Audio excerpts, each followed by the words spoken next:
And I think this idea that we so when the Democrats told us the whole time abortion's going to take it over the line, I mean, politics doesn't work like this. And actually, it's really interesting. Someone gave me a great saying the other day in a military context. They said that the British treat war as sport and the Americans treat war as war. And in this analogy, like the Democrats are the British and the Republicans are the Americans. On this issue of abortion, over the past sort of decade, I've read and listened to such a lot of stuff about how patiently and strategically Republicans and anti-abortionists have worked, and they don't work on like fight. And I'm contrasting this with, in general, how the Democrats work, by the way, which is such a sort of scattergun and like something will come along approach. And they do things in 5, 10, 30-year plans, and they have clear outcomes, and they work. They relentlessly focus on them. So they've got obviously one big target, like you overturn Roe versus Wade, which they succeeded in doing because of how they had put people in positions, and they spent years getting these people into position. And so now you have to say, what's their stretch target? And we'll have to see about that. But also the demographics, the long-term demographics are shifting, so they're trying to think, well, how do we get voters?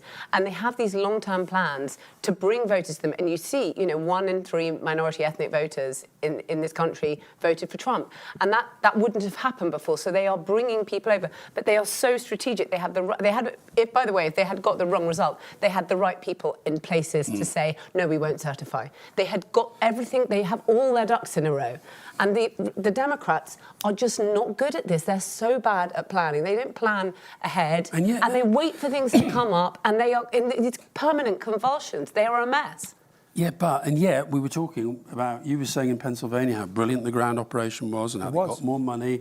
Well, that's the ground operation when you get to the election campaign. This is not 5 years out. Well, Bill Clinton always used to say that it's really hard in our country, the UK, in your country, the US. It is harder to win from the left than it is from the right. Okay, and he always said they have got the better songs, they have got the better organisation, they usually have the media on their side, and it's even more so now that you've got people like Musk in charge. And that is why, the point you were making last night, Dominic, if you are on the left and the centre left, you've got to fight harder. You've got to be more strategic, not less strategic. Process-oriented. Totally. I don't think they are. Well, but I mean, they had the organisation, but what they didn't have is the right candidate. Let's just be honest about it, okay? She's a nice person, she's articulate, but they put her in a ridiculously difficult situation. Yeah, but that's the long-term plan. It was literally like a mission impossible, right? Okay, July 21st, go. You were the vice president that we ignored in the administration. We dished you. We dropped bombs on you in the press.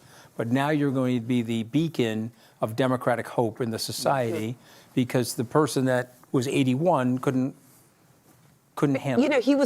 He was going to be 81, and they really knew that for not like literally 81 years, but for quite a lot of years. They knew that he was going to. But I mean, that's the power of the presidency. He wasn't budging. They begged that's the him to leave. organisation. He wasn't budging. Yeah, they were paralysed. But Dominic, what do you make about this thing about winning from the right, winning from the left?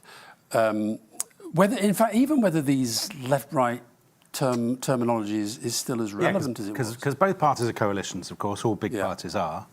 The Republicans had won the popular vote, in 2004? But they hadn't won it in 2008, 2012, 2016, or 2020. Yeah. So it's not that it is that America is inherently a Republican or indeed a right-wing country, but I think the Democrats, to some